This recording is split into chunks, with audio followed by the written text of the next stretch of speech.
FAPESP, Fundação de Amparo à Pesquisa do Estado de São Paulo, apresenta.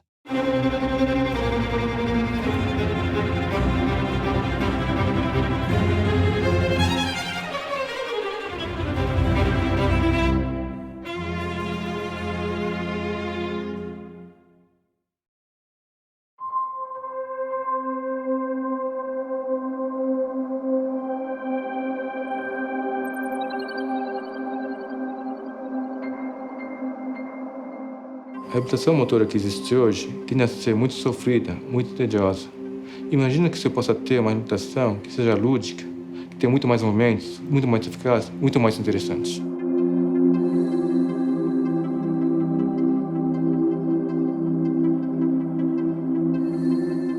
Sou médica fisiatra e fiz toda a minha formação de pós-graduação, mestrado, doutorado, livre-docência aqui na USP. No final dos anos 90, as questões que envolviam o desenvolvimento dos exoesqueletos e dos robôs, como são mais popularmente conhecidos, nos chamou a atenção. E começamos a acompanhar as pesquisas que estavam sendo desenvolvidas no mundo inteiro. E essa lógica que nós utilizamos neste centro, o Instituto de Reabilitação da Universidade de São Paulo, e que é inclusive um centro certificado pela Organização Mundial de Saúde, esta lógica de entender o paciente como um todo e de desenvolver cuidados centrados no paciente, foi o que nos motivou a trabalhar em paralelo com o professor Antônio Makiyama, para que a gente pudesse ter um instrumento que pudesse realmente responder às necessidades do paciente, mas que também pudesse ser levado para casa. Alguma coisa que eu pudesse atuar com a interface da web para controlar o paciente. Alguma coisa que fosse tão atrativo do ponto de vista de custo que todo mundo pudesse usar, que todos os pacientes pudessem ter a seu dispor, que todos os centros de reabilitação do Brasil pudessem se utilizar. Desde o ano 2000, nós estamos nessa jornada. E nos últimos 3 anos, com especial ênfase e interesse, acompanhando as pesquisas do professor Makiyama e agora servindo como a Facilities. Nós somos o centro para testar usabilidade, confiabilidade dos dados, a resposta do paciente e até os novos protocolos. Vasco surgiu da ideia de poder atender um mercado que é incipiente de reabilitação. As pessoas, hoje em dia, não têm, no Brasil pelo menos, não tem um equipamento que possa fazer com que elas tenham uma eficácia no tratamento. Somente porque as pessoas que hoje em dia que fazem reabilitação, elas fazem uma terapia assim, muito tediosa, com vários exercícios que são repetitivos. Era importante que fizesse com que essa reabilitação fosse mais lúdica, mais divertida, mais motivadora. Além do que, as pessoas que fazem reabilitação, elas têm problemas de mobilidade. Ou seja, elas ficam em casa, ficam depressivas e não conseguem se movimentar para as clínicas, ou quando fazem com muita dificuldade. E a reabilitação robótica ela tem um número de repetições muito maior que a reabilitação manual. Por exemplo, uma reabilitação normal tem cerca de 100 movimentos por sessão de 50 minutos. A reabilitação com robô pode chegar até 1000 movimentos. A gente tentou fazer com que esse robô simulasse os movimentos tridimensionais em uma forma diagonal. Então, se você for observar no robô hoje, ele produz diagonais dentro de uma esfera, dentro de uma dimensão tridimensional. O projeto de reabilitação usando games e também um robô basicamente visa introduzir tecnologia numa área muito carente. A ideia é fazer um projeto que seja compacto, que seja efetivo e que seja lúdico. Então, qual que é a ideia? A ideia é tipo de um joystick gigante, né? O joystick gigante, a pessoa pega na alavanca do joystick, na extremidade, uma manopla, esse joystick gigante vai fazendo com que ele se movimente um espaço tridimensional, em cima de uma esfera, né? A esfera tem 30 centímetros de comprimento, mais ou menos. Você vai daqui até aqui, você já tem 1/4 de circunferência, que é um movimento bem grande, entendeu? E existe uma interação entre a pessoa, que é o paciente, e a parte de realidade virtual que está atrás do monitor, que ele pensa que ele entra realmente na realidade virtual. Então, esse pensar que está dentro de uma realidade virtual, de uma realidade que ele vê, né, faz com que ele entre nessa cena e faça movimentos que ele não fazia antes, né? Junto com as imagens dos jogos, né, dos games, ele consegue fazer uma coordenação visiomotora interna, fazendo com que essa simulação passe a ser integrada a novos circuitos no corpo dele. Por isso que ele consegue ter uma melhora também. O mundo, por ano, tem cerca de 17 milhões de pessoas que sofrem AVC. É lógico, uma pessoa que tem AVC não vai melhorar em 18 sessões.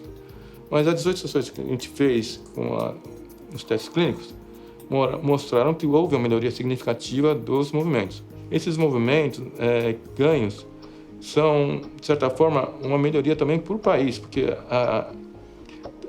o AVC é a principal doença de aposentadoria precoce no Brasil. Lá fora, hoje em dia, tem só robô de 2 dimensões. A gente fez um robô que é portátil, que pesa 15 quilos, né? E você leva para casa do paciente. Para os pacientes se tornou muito mais lúdico, de uma forma muito mais positiva, tanto que o que eles relatam muitas vezes é do tipo: eu estava cansado de ficar só repetindo o movimento várias vezes dentro da minha dificuldade, e o robô ajuda a fazer mais repetições sem ele perceber, né? Ficam assim motivadas porque eles veem a melhoria a partir das sessões, né? Tem um acompanhamento de como que é a velocidade do paciente, como que é a trajetória da mão, como que é a força. Esses dados, na verdade, também motivam o paciente a fazer mais, porque ele vai vendo a melhoria ao longo do tempo. Nós tivemos um paciente que estava há 10 anos sem melhoria nenhuma com o tratamento tradicional. O que acontece? Ele, depois de 18 sessões, ele começou a fazer a reabilitação e teve uma melhoria significativa dos movimentos.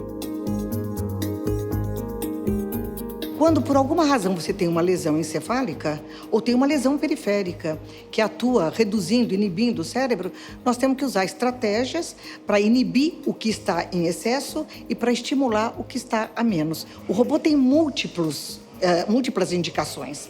Ele me dá um parâmetro de confiança, de quanto de força, de quanto de movimento, que eu não tenho nos exercícios livres. Quando eu coloco esse game na interface, essa repetição, que chega a mais de 1000 repetições por hora, ela começa a ser natural. E os jogos que nós estamos propondo são jogos com diferentes graus de dificuldade, onde o paciente está aderente ao jogo, está trabalhando a cognição, a atenção.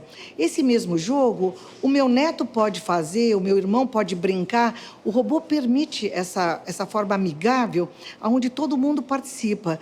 Com isso, eu melhoro a resposta da marcha, da fala, da disposição para usar os membros superiores. Vai muito além de um simples exercício.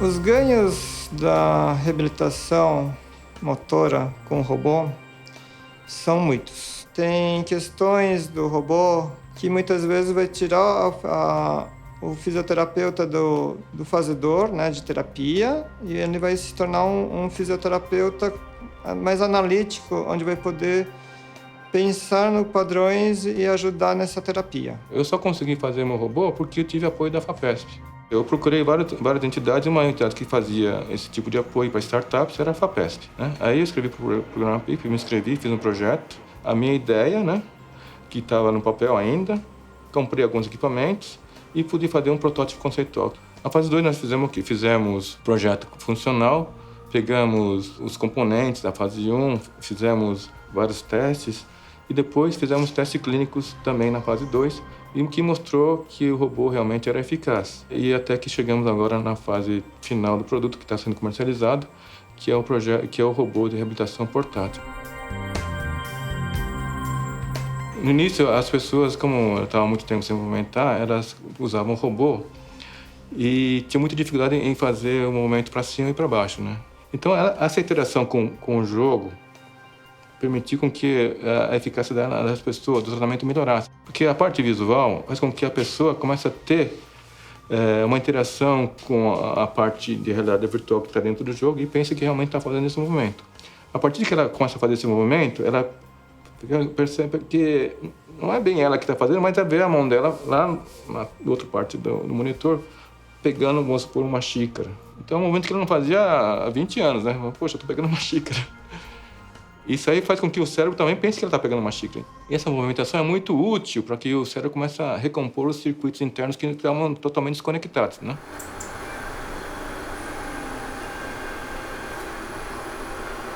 O robô, como ele permite uma grande quantidade de movimentos, ele permite que a eficácia do movimento seja muito mais, vamos supor, estável. O que acontece?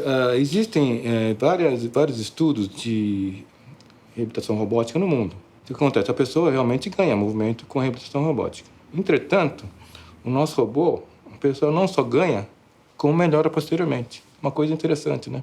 O robô, ele permite com que haja uma avaliação mais quantitativa do paciente, uma coisa que nenhum fisioterapeuta consegue hoje. É muito difícil você quantificar a melhoria desse paciente. Acho que o maior benefício desse robô para o mundo da fisioterapia ou da reabilitação seria trazer uma possibilidade de avaliação quantitativa e de uma forma de avaliação onde você consegue comparar o começo, o meio e o final de um tratamento de uma forma mais clara, de maior qualidade. O nosso robô, em relação aos concorrentes internacionais, porque só lá fora que tem robô de reabilitação, tem várias vantagens. Entre elas, a portabilidade, nosso robô pesa apenas 15 quilos, o preço, que é um produto nacional, os movimentos tridimensionais, tá? Que você pega movimentos compatíveis com a atividade da vida diária, que são muito parecidos com o movimento do robô, e a parte lúdica, que é a parte de games, que o nosso robô tem games extremamente interessantes, que tem som, muito lúdicos. Existe um futuro muito promissor para esse tipo de tecnologia no Brasil. O que me marcou mais, eu acredito realmente que foi no teste clínico que a gente tinha uma hipótese que trabalhar com movimentos funcionais, tridimensionais, tinha uma melhora, mas a gente não imaginava que a melhora fosse tão grande quanto foi.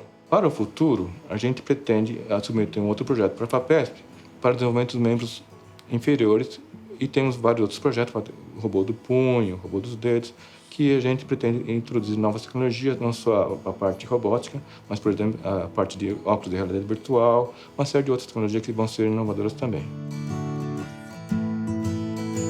A reabilitação certamente será a estratégia mais importante da saúde nos próximos 20 anos. Com as mãos você alcança o mundo e você consegue se relacionar com diferentes públicos. Nós só vamos fazer uma medicina eficiente e nós só vamos poder ter reabilitação realmente centrada no paciente quando os esforços tecnológicos puderem alcançar o paciente, mesmo quando a gente não estiver lá. A reabilitação é a especialidade do futuro. Inovar é difícil, mas a gente conseguiu trazer isso para esse projeto. Essa visão de uma robótica para a reabilitação traz um novo momento para a reabilitação. A tecnologia robótica, eu acho que ela veio para ficar, entendeu? Embora ainda no mundo seja incipiente, a tendência realmente é a utilização de tecnologia robótica. A ideia é a gente desenvolver robô para várias partes do corpo que são necessárias e, com isso, abranger um maior número de pessoas na população brasileira e também internacional.